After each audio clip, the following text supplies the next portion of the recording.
A Copa do Brasil de 2026 virou uma verdadeira panela de pressão e ela está prestes a explodir no futebol brasileiro. Esqueça qualquer margem para erro, porque o momento de errar já ficou lá atrás. O cenário atual que a gente tem na mesa entrega puramente a elite do desespero e da técnica.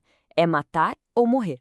E a grande pergunta que fica martelando na cabeça de absolutamente todo treinador hoje é muito clara.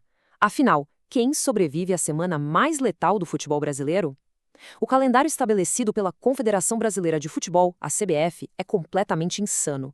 É um teste de sobrevivência brutal que vai, sem dó nenhuma, triturar e destruir elencos que não estiverem em estado de perfeição física e mental. A CBF montou um formato onde apenas os clubes com preparo real de guerra vão continuar de pé quando a poeira baixar. Seção 1. Os confrontos decisivos.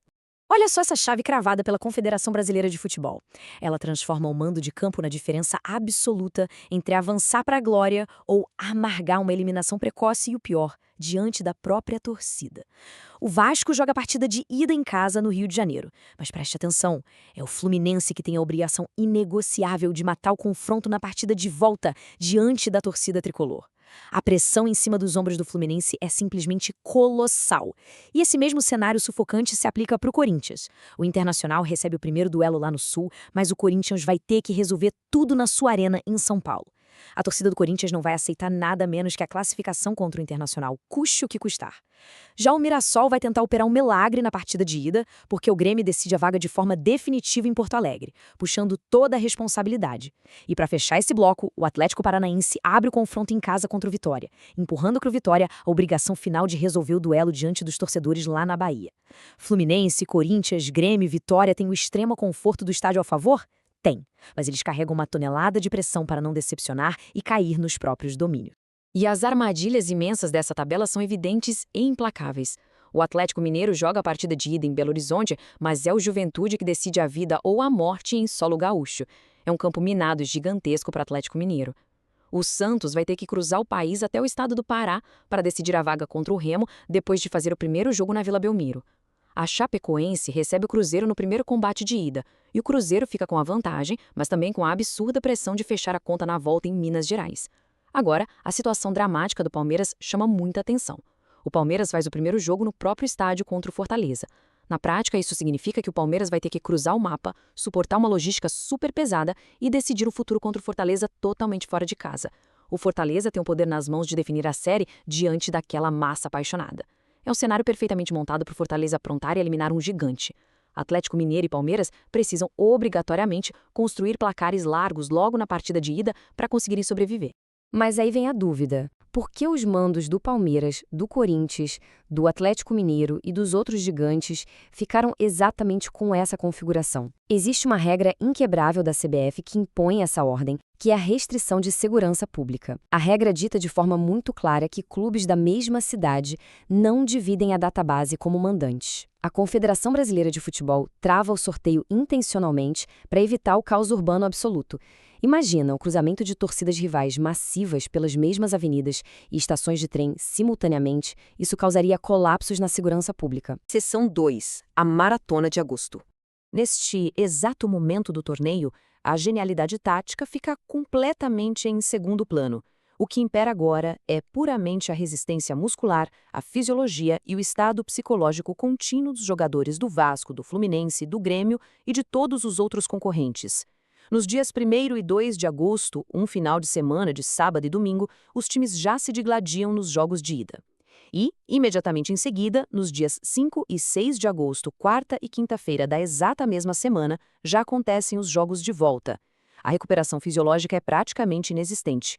Se um jogador fundamental do Internacional, do Cruzeiro ou do Atlético Paranaense sofrer uma simples contratura muscular no jogo de domingo, o corte é sumário e a ausência na partida de volta decisiva na quarta-feira é garantida. Um errinho estratégico no final de semana sacramenta a eliminação irreversível poucas horas depois. Os elencos do Santos, do Remo e do Juventude vão entrar em campo, viajar de madrugada, dormir mal em saguão de aeroporto e jogar o peso da temporada inteira logo 3 dias depois. E olha, se essa explicação faz sentido para você, deixa o like. Seção 3. O caminho cego. A determinação oficial da CBF decreta que quem passar das oitavas de final continua jogando no escuro.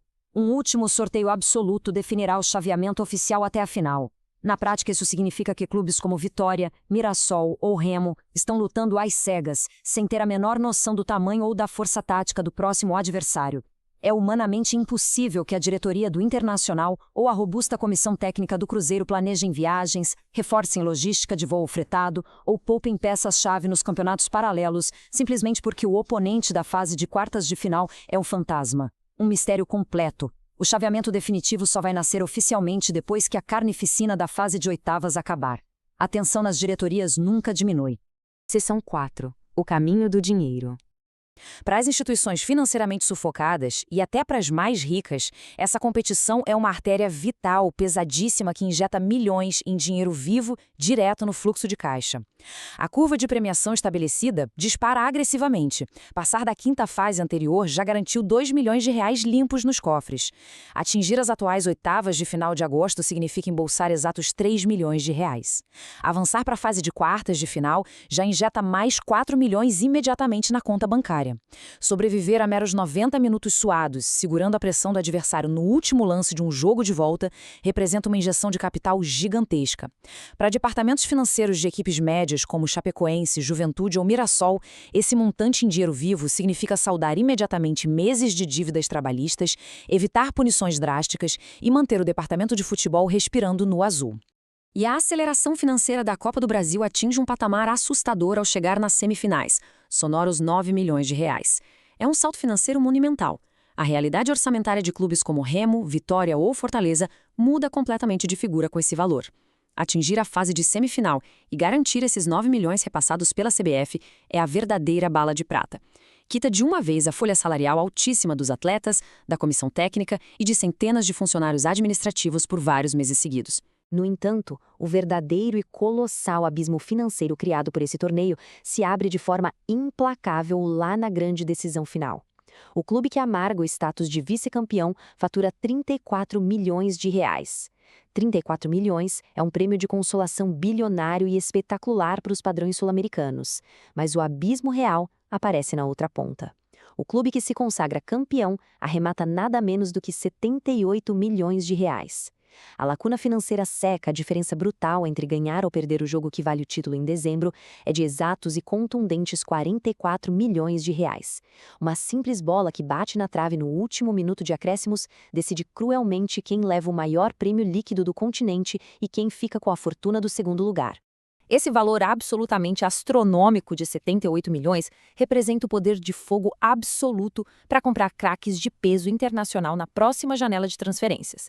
Significa a blindagem financeira imediata para rejeitar as propostas agressivas do futebol europeu pelos melhores jogadores do Grêmio, do talentoso elenco do Vasco ou da base do Fluminense. Cada gota de suor da maratona daquela semana letal de agosto, cada tensão vivida no caminho cego dos sorteios, tem como objetivo central abocanhar com força esses 78 milhões repassados pela CBF. É uma quantia que simplesmente redesenha a hierarquia de poder do esporte no Brasil num piscar de olhos. Seção 5. A final única. Agora, toda essa pressão tática, essa exigência física descomunal e essa imensa montanha de dinheiro em jogo colidem frontalmente com a mudança de regulamento mais polêmica e disruptiva das últimas décadas do esporte nacional. A Confederação Brasileira de Futebol sacramentou de forma irrevogável o fim de uma longa era no formato da Copa do Brasil. A decisão agora ocorre em jogo único, em meros e rápidos 90 minutos, marcada de forma definitiva no calendário para o dia 6 de dezembro, em um estádio neutro que ainda vai ser escolhido pela própria CBF. Essa alteração radical dizima de forma impiedosa décadas da mais pura tradição de ida e volta que alicerçou o futebol no país. E se você quer mais análises diretas e pesadas assim, a inscrição no canal é fundamental. O futebol moderno, movido a milhões, não perdoa quem só acompanha o resultado do placar no fim do dia e ignora os bastidores. Inscreva-se agora para dominar completamente as engrenagens logísticas complexas, as cifras milionárias estratosféricas e os segredos táticos frios que a grande mídia tradicional simplesmente esconde.